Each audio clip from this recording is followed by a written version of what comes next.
দেশে সবচাইতে বেশি নির্যাতিত হয়েছে আলেম ওলামারা।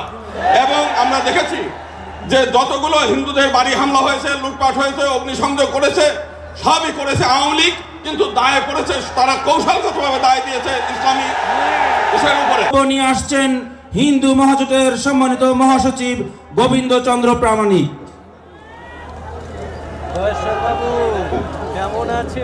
ইসলামী যুব আন্দোলনের আজকের এই মহাসমাবেশে আমি আমন্ত্রিত হয়ে অত্যন্ত ধন্য মনে করছি।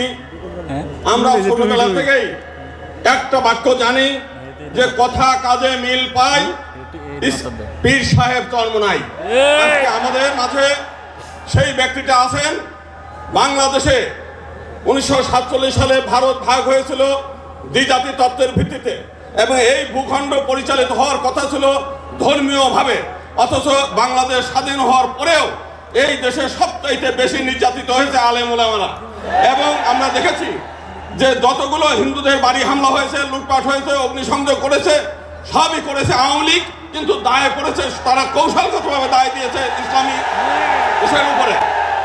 আজকে আমরা চাই যে আজকে যে বৈষম্য বিরোধী যে আন্দোলন, সেই আন্দোলনের ফলে আজকে একটা মুক্ত বাংলাদেশ আমরা পেয়েছি। আগামী দিনের বাংলাদেশ চরমোনাই হুজুরের বাংলাদেশ। এবং আমরা চাই যে আগামী দিনে ইসলামী আন্দোলন সহ যারা বাংলাদেশের ধর্মীয় নেতৃবৃন্দ আছে তাদের মাধ্যমে এই দেশ পরিচালিত হবে, এবং সেটা হলেই বাংলাদেশের যে সমস্ত মাইনরিটি সমাজ আছে তারা শান্তিপূর্ণভাবে নিরাপত্তা নিয়ে বসবাস করতে পারবে। সেটা আমরা চরমোনাই হুজুরের অতীত ইতিহাস থেকে আমরা দেখেছি, 1971 সালেও দেখেছি। পরবর্তীকালে এই 5 তারিখের ঘটনা আমরা দেখেছি যে আপনারা প্রত্যেকটি মন্দির পাহারা দিয়েছেন, গ্রামে গঞ্জে সমস্ত হিন্দু পাড়া মহল্লা আপনারা পাহারা দিয়েছেন। সেজন্য সমগ্র হিন্দু সমাজ আপনাদের কাছে কৃতজ্ঞ।